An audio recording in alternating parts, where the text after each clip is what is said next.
सनातन धर्म में हर मास का अपना विशेष स्थान है, लेकिन मान्यता है कि माघ मास में किए गए पुण्य कार्यों का फल कई जन्मों तक मिलता है। इस महीने को अत्यंत पवित्र माना जाता है। इस माह में ढेर सारे धार्मिक पर्व और उपवास आते हैं। आइए जानते हैं माघ मास के शुक्ल पक्ष की अष्टमी तिथि के बारे में। माघ मास के शुक्ल पक्ष की अष्टमी को भीष्म अष्टमी भी कहते हैं। महाभारत ग्रंथ के अनुसार कौरवों और पांडवों के पितामह भीष्म को वरदान प्राप्त था कि वह अपनी इच्छा अनुसार शरीर त्यागने का समय चुन सकते हैं। भीष्म पितामह ने माघ मास में उत्तरायण के समय को अपनी मृत्यु के लिए स्वयं चुना था। माना जाता है कि जिस दिन भीष्म पितामह ने अपना शरीर त्यागा था वह माघ मास की शुक्ल पक्ष की अष्टमी तिथि ही थी।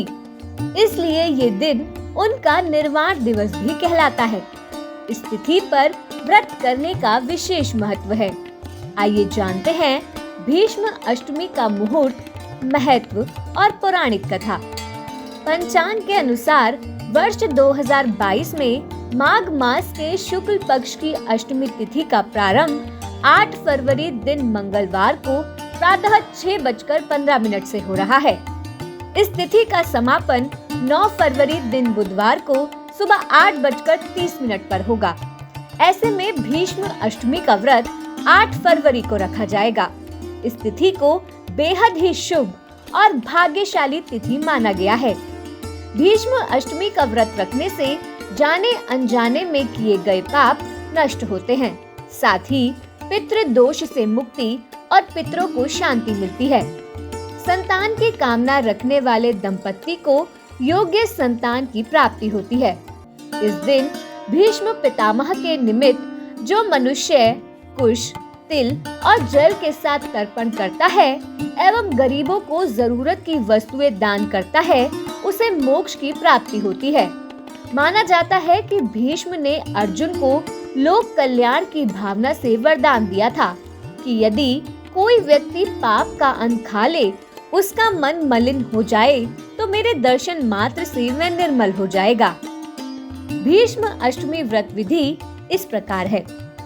इस दिन प्रातः किसी नदी या सरोवर में स्नान करना चाहिए। यदि संभव ना हो तो घर पर ही स्नान करें। स्नान करने के पश्चात हाथ में तिल, जल आदि लेकर जनेऊ को दाएं कंधे पर लेकर दक्षिणाभिमुख होकर भीष्म पितामह के निमित्त तर्पण करना चाहिए। विधि पूर्वक तर्पण करने के बाद पुनः जनेऊ को बाएं कंधे पर ले ले और गंगा पुत्र भीष्म को अर्घ्य दे। पौराणिक मान्यता के अनुसार जो व्यक्ति विधि पूर्वक इस दिन भीष्म पितामह के निमित्त तर्पण करता है, उसके पूरे वर्ष के पापों का नाश होता है। भीष्म पितामह के जीवन से जुड़ी पौराणिक कथा। भीष्म पितामह का असली नाम देवव्रत था। वह हस्तिनापुर के राजा शांतनु की पटरानी गंगा की कोख से उत्पन्न हुए थे। एक समय की बात है, राजा शांतनु शिकार खेलते खेलते गंगा तट के पार चले गए। वहां से लौटते वक्त उनकी भेंट हरिदास केवट की पुत्री मत्स्य गंधा से हुई। मत्स्य गंधा बहुत ही रूपवान थी। उसे देखकर शांतनु उसके लावण्य पर मोहित हो गया। राजा शांतनु हरिदास के पास जाकर उसका हाथ मांगते हैं, परंतु वह राजा के प्रस्ताव को ठुकरा देता है और कहता है कि महाराज, आपका ज्येष्ठ पुत्र देवव्रत है जो आपके राज्य का उत्तराधिकारी है। यदि आप मेरी कन्या के पुत्र को राज्य का उत्तराधिकारी बनाने की घोषणा करें तो मैं मत्स्य गंधा का हाथ आपके हाथ में देने को तैयार हूँ। परंतु राजा शांतनु इस बात को मानने से इनकार कर देते हैं। धीरे धीरे समय बीतता गया, लेकिन राजा मत्स्य गंधा को ना भूल सके और दिन रात उसकी याद में व्याकुल रहने लगे। ये सब देखकर एक दिन देवव्रत ने अपने पिता से उनकी व्याकुलता का कारण पूछा। सारा वृतांत जानने पर देवव्रत स्वयं केवट हरिदास के पास गए और उनकी जिज्ञासा को शांत करने के लिए गंगा जल हाथ में लेकर शपथ ली कि मैं आजीवन अविवाहित ही रहूंगा। देवव्रत की इसी कठिन प्रतिज्ञा के कारण उनका नाम भीष्म पितामह पड़ा। इस बात से प्रसन्न होकर राजा शांतनु ने अपने पुत्र को इच्छित मृत्यु का वरदान दिया। धर्म ग्रंथों के अनुसार योद्धा भीष्म को राजनीतिक कारणों की वजह से पांचों पांडवों के विरुद्ध युद्ध करना पड़ा।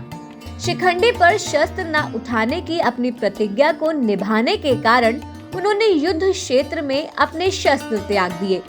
तब शिखंडी की आड़ में अर्जुन ने उनको अपने बाणों से भेद डाला। घायल अवस्था में जब भीष्म भूमि पर गिरे तो उनका मुख पूर्व की तरफ था। तब उन्होंने देखा कि सूर्य नारायण तो अभी दक्षिणायन है। सूर्य दक्षिणायन होने के कारण शास्त्रीय मतानुसार भीष्म ने अपने प्राण नहीं त्यागे और सूर्य के उत्तरायण होने पर अपने नश्वर शरीर का त्याग किया। स्वयं भगवान श्री कृष्ण ने भी उत्तरायण का महत्व बताते हुए गीता में कहा है कि उत्तरायण के 6 मास के शुभ काल में जब सूर्य देव उत्तरायण होते हैं और पृथ्वी प्रकाशमय रहती है तो इस प्रकाश में शरीर का परित्याग करने से व्यक्ति का पुनर्जन्म नहीं होता। ऐसे लोग ब्रह्म को प्राप्त होते हैं। इसके विपरीत सूर्य के दक्षिणायन होने पर पृथ्वी अंधकारमय होती है और इस अंधकार में शरीर का त्याग करने पर पुनर्जन्म लेना पड़ता है। इसीलिए भीष्म पितामह ने माघ मास में उत्तरायण के समय को ही अपनी मृत्यु के लिए चुना था। आप हमारे संत वाणी चैनल को सब्सक्राइब करें, वीडियो को लाइक करें, शेयर करें और हाँ, बेल आइकन पर क्लिक करना बिल्कुल ना भूलें ताकि हमारी किसी भी वीडियो की सूचना सबसे पहले आपको मिले।